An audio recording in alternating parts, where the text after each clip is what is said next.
especialista en Derecho Penal y Derecho Constitucional, con maestría en Criminología, Ciencias Penales y Penitenciarias, estudiante del Instituto de Estudios Judiciales de Puerto Rico en cursos como los básicos, visita a cortes y curso especializado en extinción de dominio, integrante del Grupo de Investigación, Justicia, Proceso y Constitución de la Facultad de Derecho de la Universidad Libre Seccional Cali, profesor de pregrado de la Universidad Libre Seccional Cali, profesor de posgrado de la Fundación Universitaria de Popayán, facilitador de la OPDA, juez penal municipal de Cali, 24 penal municipal de Cali, que actualmente se desempeña como juez coordinador del Centro de Servicios Judiciales para los Juzgados Penales Municipales y del Circuito de Cali, autor de varios artículos y coautor de la Guía Judicial para Jueces de Conocimiento de Colombia, además de ser tutor del equipo ganador del tercer concurso universitario de oralidad procesal organizado por la USAID.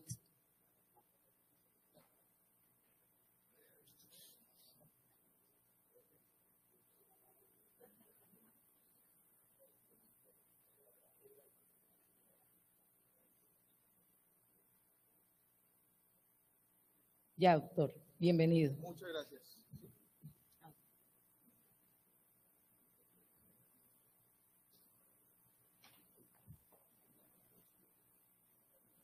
¿Me escuchan?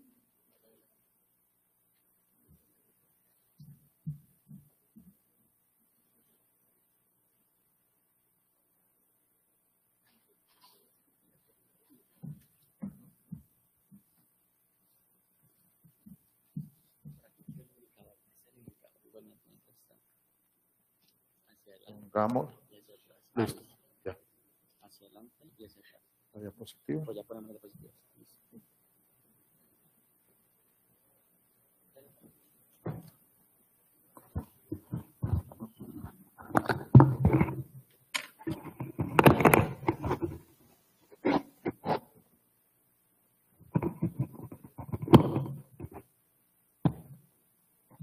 Muy buenas tardes a todos. Muchas gracias por darme esta importante posibilidad de compartir con ustedes algunas ideas que traemos desde la academia y que buscan básicamente adentrarnos en un tema que es bien importante, que ya llegó, que ya está allí y que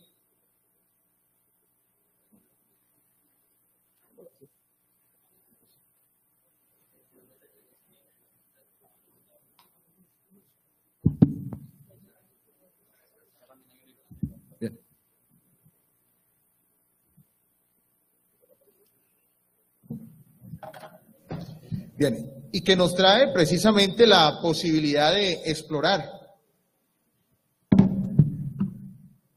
un tema importante como lo es el derecho procesal penal y el uso de la tecnología.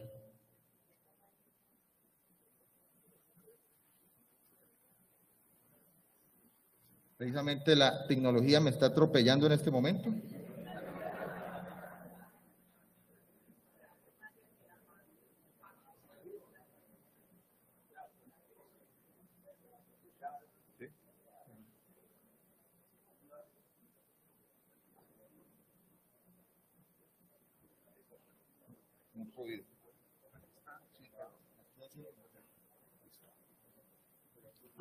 Bien.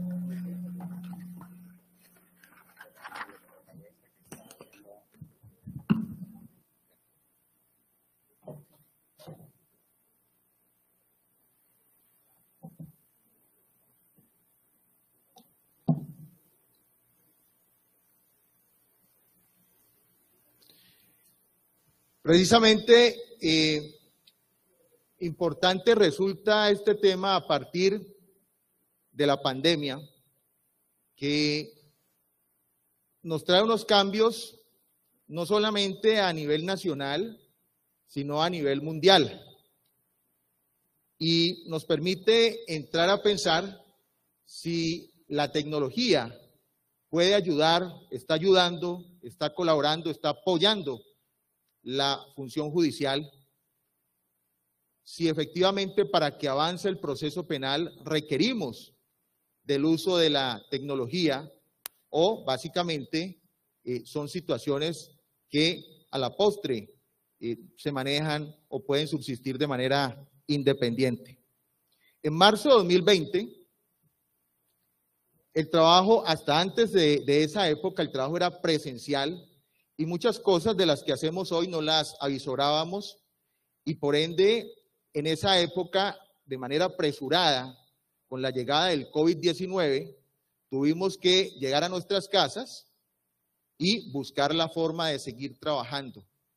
En principio, sin tener a alguien a nuestras espaldas de que nos estuviese vigilando en aras de determinar si estábamos o no cumpliendo con el horario de trabajo y si efectivamente estábamos haciendo las cosas bien.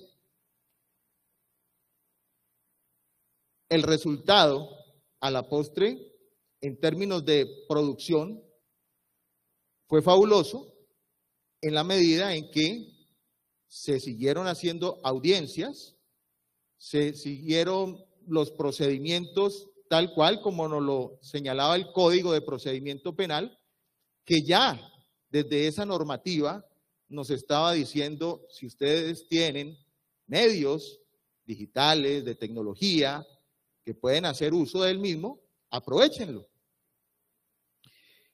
Y esto vino acompasado de una revolución tecnológica e industrial que hoy en día nos tiene a puertas del 5G, nos tiene hablando de inteligencia artificial, nos tiene hablando de robots, vehículos autónomos y demás, todo eso en un corto tiempo.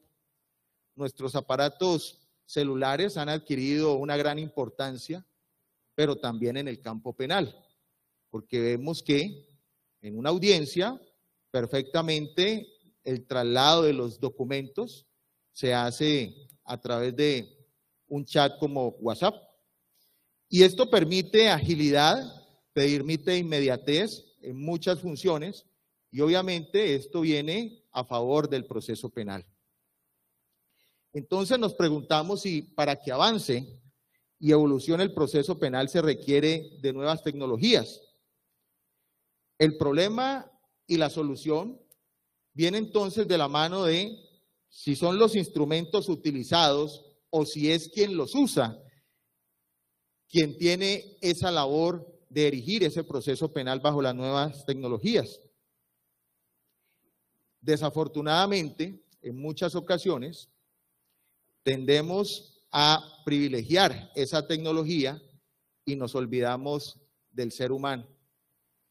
Esa función tan importante que se nos ha encomendado a los jueces de administrar justicia, pero con un sentido social, de buscar la posibilidad de que a través de nuestras decisiones tengamos la posibilidad de transformar a la sociedad. Y desafortunadamente encontramos que hoy en día gran cantidad de despachos judiciales se han convertido en fábricas, en producción de decisiones como si se tratase de fabricar pan de bonos, para fabricar buñuelos. Y esto lo digo con sumo respeto, porque el día a día, en muchos casos de un juez, es el de buscar salir a adoptar decisión lo más rápido posible para evitar esa congestión que está ahí, nos tiene encima, y que no nos permite en muchos casos ocuparnos con la tranquilidad que quisiésemos de entrar a determinar cuáles son las consecuencias de nuestras decisiones, sino que nos quedamos solamente en el plano meramente estadístico y donde pensábamos que a través de un sistema acusatorio que privilegia la presunción de inocencia, que privilegia el goce de la libertad, los centros carcelarios y las estaciones de policía iban a reducir su número. Sin embargo, otra es la realidad y donde, a pesar de que la tecnología ha avanzado, muchas veces las horas de trabajo se han ampliado ostensiblemente. Y entonces, ¿cómo así? Que si tenemos grandes avances tecnológicos, terminamos trabajando más, terminamos en un sistema en el cual pareciera que no se privilegia la libertad como regla general y terminamos finalmente en un ciclo vicioso que lo único que hacemos es producir decisiones que finalmente no nos está trayendo o no está aparejando una posibilidad real de hacer una transformación social como debiera ser. Aparece entonces el decreto 806 de 2020, que después fue elevado a esa vigencia permanente a través de la ley 2213 del año 2022, y nos trae con ello una serie de beneficios. Obviamente de la presencialidad que teníamos, donde el juez,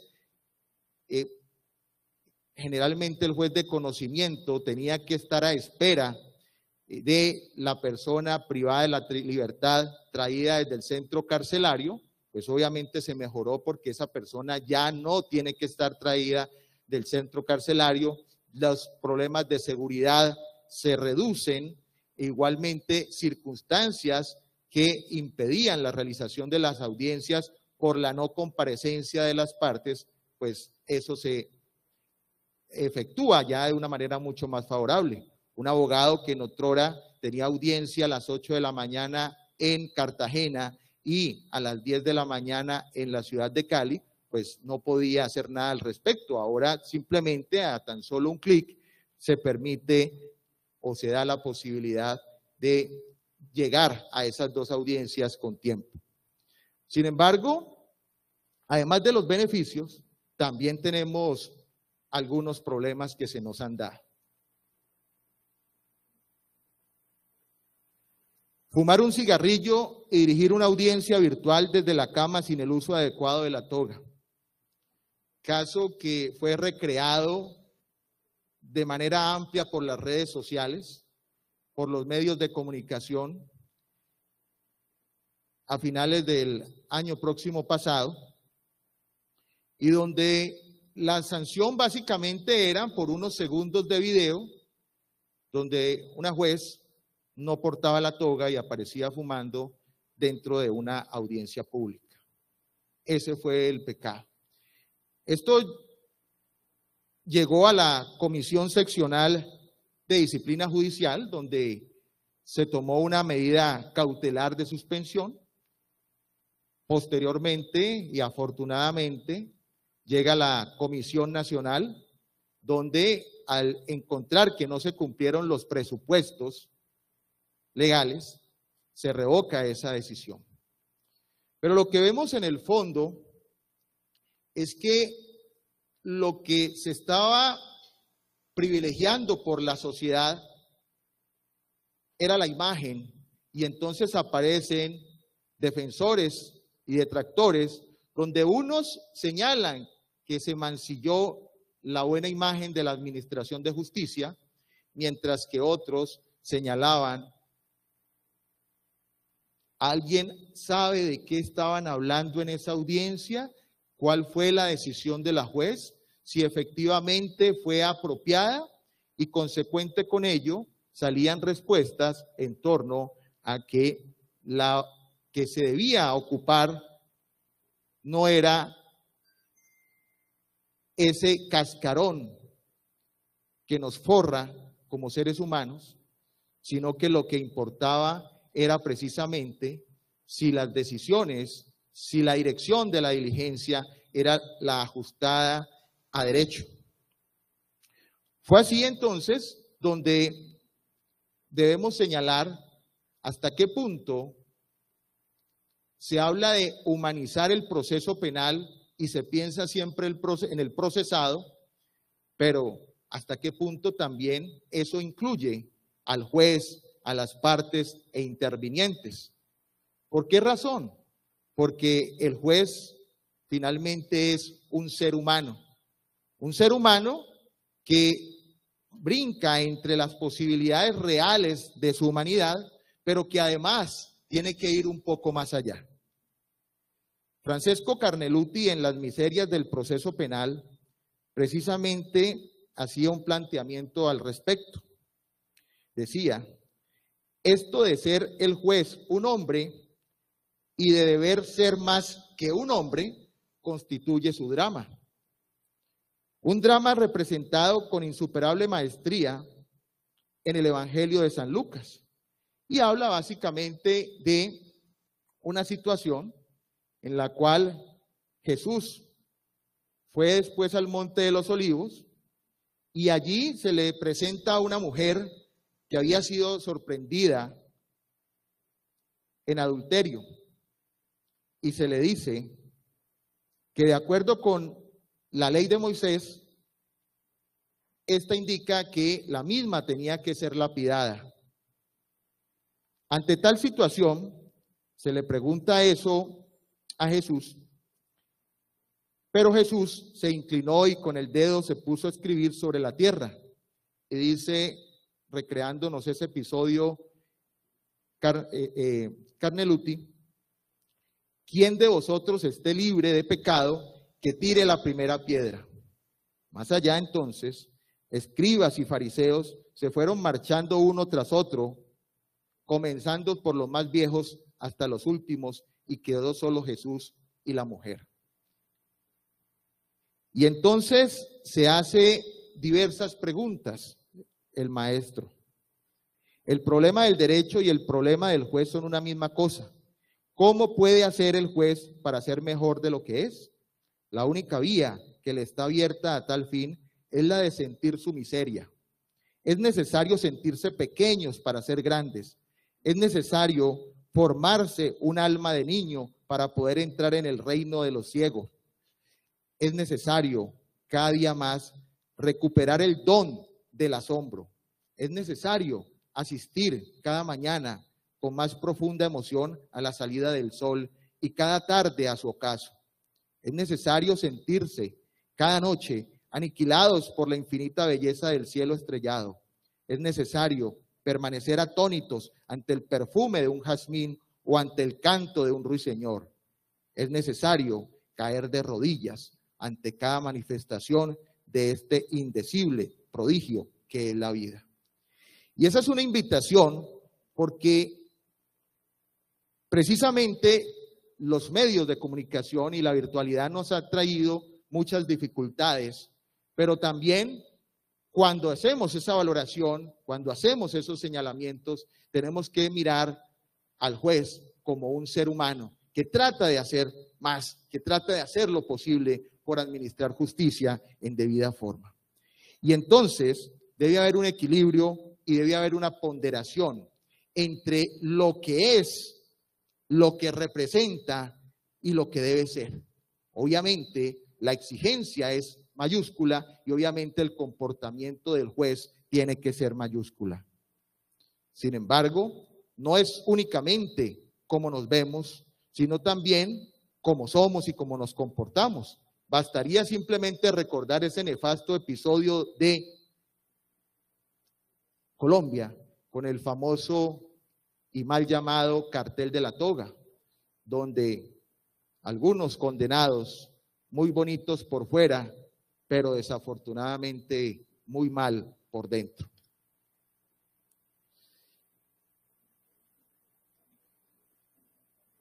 Y aquí viene otro problema. Si la juez se hubiese evitado apagar, prender, encender la cámara, ¿se habría dado esta dificultad para ella? Y vemos que todo ocurrió en un momento en el cual tenía su cámara apagada, la enciende y posteriormente alguien le llama la atención, vuelve y la apaga, pero obviamente esos segundos son los que crearon toda esa dificultad. Y entonces nos preguntamos, ¿no encender la cámara durante el desarrollo de la audiencia puede traer consecuencias?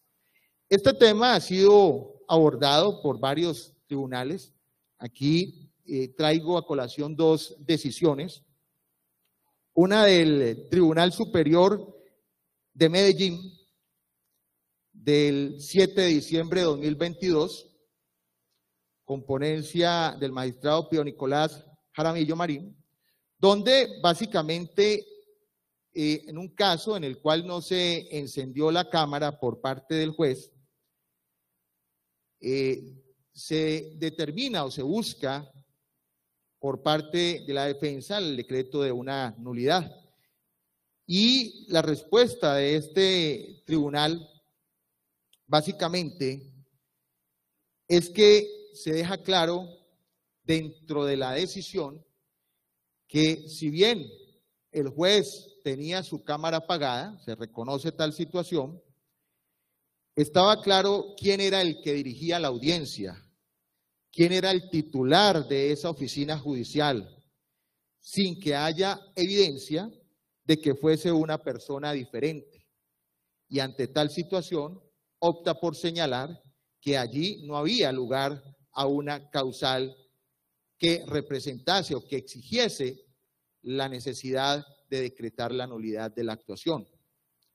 Por el contrario, en otra decisión, esta del Tribunal Superior de Bogotá, del 1 de marzo del año 2023, con ponencia del doctor José Joaquín Urbano, se llega a un caso en el cual se dicta o se emite una decisión en una circunstancia en la cual cuando se entra a revisar esa decisión del juez, se encuentra que el juez durante el transcurso de la audiencia pública tuvo todo el tiempo apagada la cámara. Esto entonces, de acuerdo con el tribunal, señala que el juez no fue visto y en consecuencia hay dudas en cuanto a si el mismo estuvo atento a la audiencia o no. Es decir, muy probablemente podía estar él haciendo alguna otra labor, participando en alguna otra diligencia, mientras la audiencia se desarrollaba sin que se tuviese ese conocimiento. Y esto violaba el principio de publicidad y en consecuencia era básicamente como entender un regreso a esa nefasta justicia regional de los llamados jueces sin rostro. Y entonces, si hay dudas sobre la persona que juzga, pese a que la juez estuvo todo el tiempo dirigiendo la audiencia con la cámara apagada y al final toma la decisión, solamente la enciende para tomar la decisión, pues esta situación se consideró que afectaba el debido proceso, que afectaba precisamente esas bases de publicidad del mismo y había lugar a generarse en consecuencia esa nulidad de la actuación. Entonces, tenemos remedios en ambos extremos frente a los cuales miramos esas posibilidades que hay para adoptar una decisión o no. En el caso del Tribunal de Cúcuta, ya en el año 2021, ya había sacado una circular para que los jueces del distrito, en lo posible, se les sugería que los mismos tuviesen su cámara encendida. Pero esto hay que mirar cada caso en concreto y con mucho cuidado. Y lo digo porque en alguna situación, como juez de conocimiento, tuve una audiencia en la cual la juez afrontaba unas grandes dificultades de salud. Ya tenía cáncer, una fiscal, y lo que se nos pedía era que por favor se le permitiese tener la cámara apagada, una razón de humanidad. Y esta situación, obviamente, la respuesta del suscrito fue positiva. Sabíamos de las calidades, de las altas calidades de esa fiscal, y obviamente ella no quería dejar entrever esa situación en la que se encontraba. Casi que hasta el último día de su existencia trabajó. Y esto no podría llegar a considerarse de que se violó el principio de publicidad o no. Ya nos conocíamos y hay casos de casos. Entonces, no se puede mirar de una manera muy libre, muy desprevenida, el entrar a determinar de que por el hecho de que se tenga una cámara apagada, esto puede violar garantías fundamentales, sino que cada caso tiene que ser en particular. Y la buena fe se presume. Luego, si estamos señalando que ese juez estaba haciendo otra cosa, pues demostrémoslo. Que ese juez no estaba dirigiendo la audiencia, pues demostrémoslo. Que efectivamente nada, ese juez no era otra persona la que estaba allí, pues hay que demostrarlo. Pero más allá de una simple formalidad.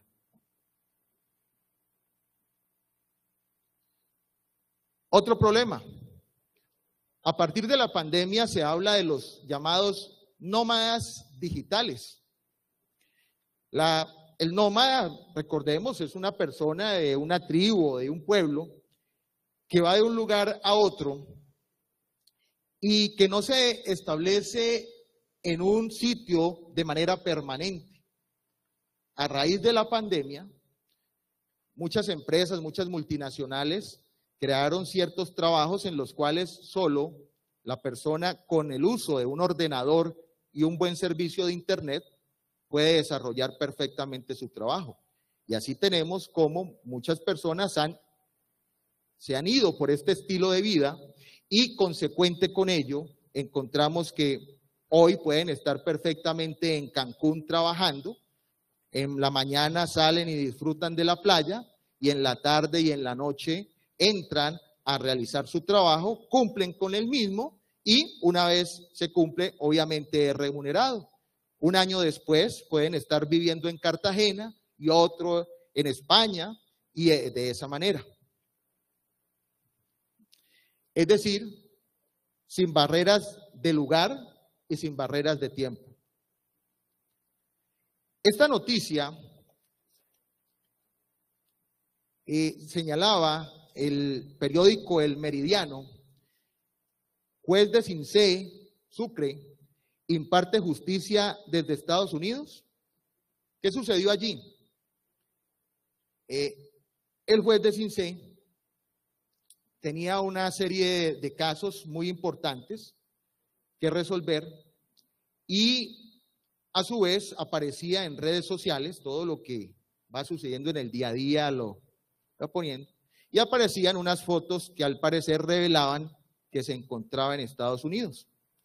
Los periodistas de este diario fueron al Palacio de Justicia, según dicen ellos, preguntaron al portero del Palacio de Justicia que si sabía del juez y les manifestó que hacía un año que no lo veía.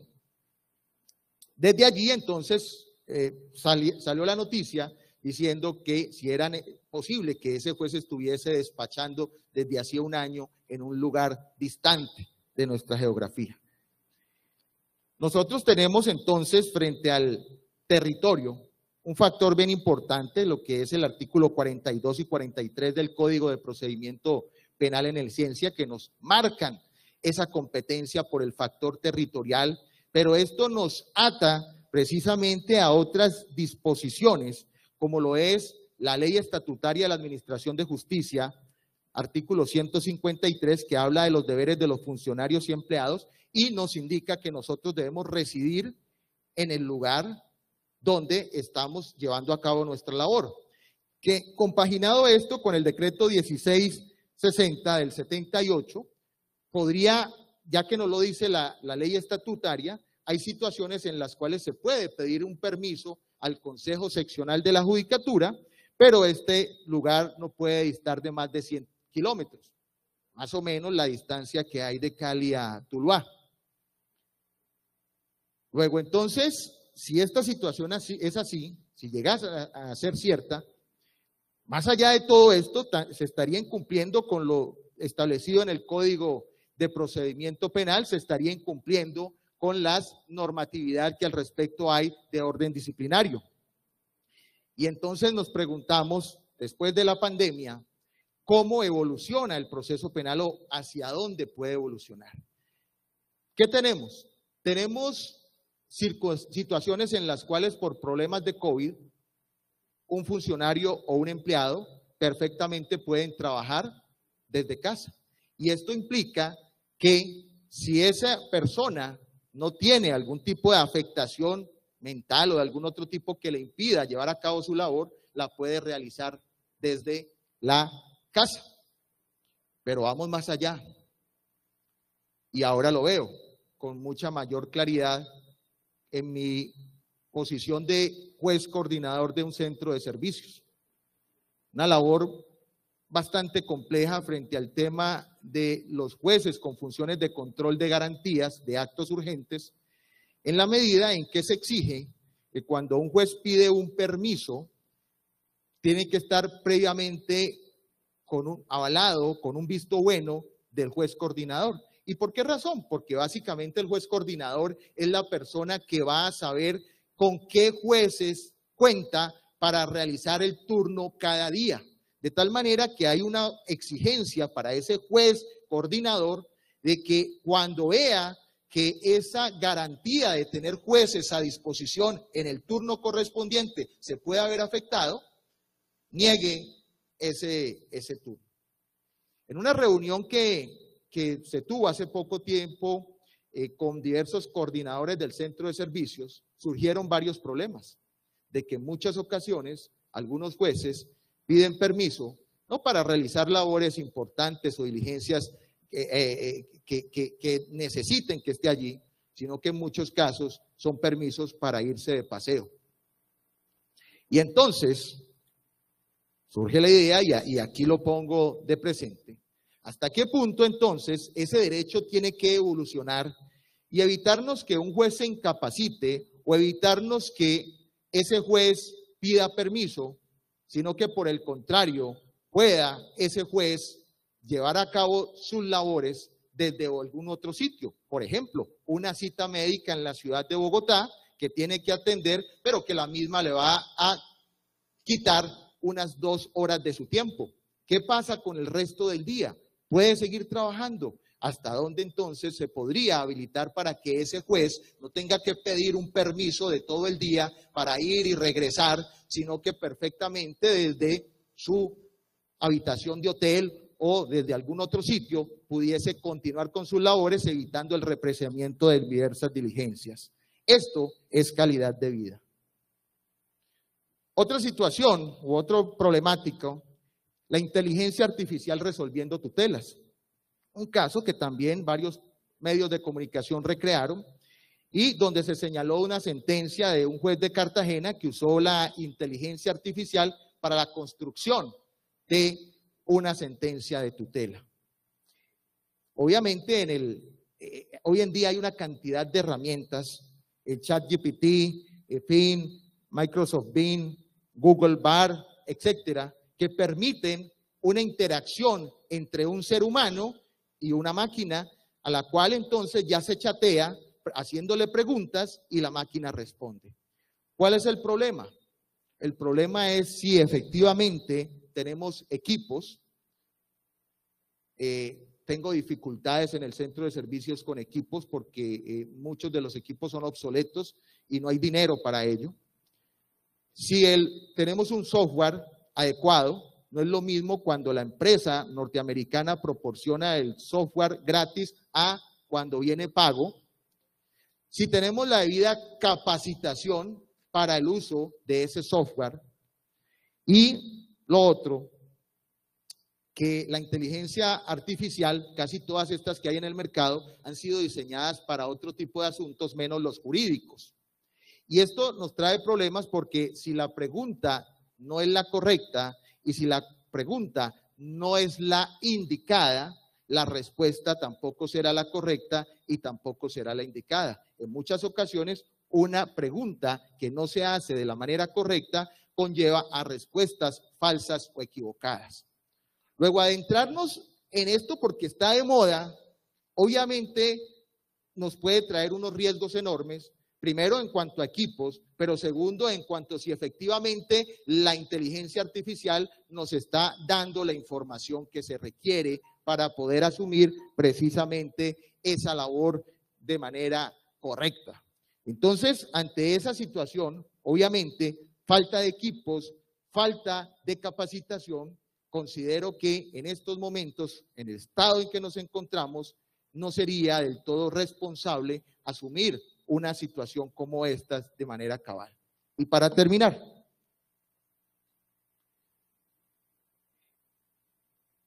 se publicó también en medios de comunicación, así se realizó la primera audiencia judicial en el metaverso en Colombia. ¿Qué tenemos a partir de la pandemia? Tuvimos que ya mover nuestra sala de audiencias a una sala virtual a través de plataformas como Teams o a través de plataformas como LifeSize. Y esto permite entonces que en tiempo real interactúen juez, partes, intervinientes y usuarios del servicio activamente como si hiciese en una audiencia bajo la presencialidad. En este caso, en el Magdalena, Tribunal Administrativo decidió llevar a cabo una audiencia en el metaverso. Cuando hablamos de metaverso, estamos hablando de que el mundo que nosotros tenemos real lo pasamos a un mundo virtual y ello permite que nos conectemos a ese mundo a través de dispositivos electrónicos como las gafas de realidad virtual. En esa audiencia se presentaron la magistrada, los partes, se dio la intervención y obviamente pareciera que todo es un éxito. Pero nos preguntamos luego de ello, y esto trayéndolo para el caso penal, si las partes, el despacho judicial, se encontraban en un lugar cercano, ¿por qué no lo hicieron de manera presencial? Dos, si es que alguno o algunos estuviesen en un lugar distante, ¿por qué no se hizo a través de plataformas como Teams o LifeSize? ¿Qué nos trae de nuevo? Pero además, ¿esto en qué contribuyó una audiencia realizada en el metaverso al proceso? Y pasémoslo o pensémoslo en el proceso penal. Si volvemos al problema inicial de encender la cámara, aquí tendríamos un grande problema, muy grande. Y es que el metaverso está compuesto de avatares que son muñecos, representación nuestra, y donde efectivamente no podemos ver qué es lo que hay detrás de ello. Si el juez está riendo con alguna apreciación que se haga allí en esa audiencia o no, o se descuidó, porque finalmente es una representación. Entonces sería algo así como tener un muñeco, tener precisamente la cámara apagada. Esto para nada contribuye y creo que por el hecho de que se haya hecho una audiencia en el metaverso y sea algo muy de moda para los juegos, no significa que necesariamente sea positivo para el proceso penal. En consecuencia, lo que busco como llamado de atención es que no necesariamente la tecnología nos va a llevar a un proceso penal más efectivo, más eficiente, sino que finalmente es el ser humano de carne y hueso, quien se vale de instrumentos tecnológicos para desarrollar bien su labor. Pero obviamente, si no hay capacitación, si no hay equipos, si no hay el internet necesario mínimamente, pues no se podría llevar a cabo esta actividad. Muchas gracias.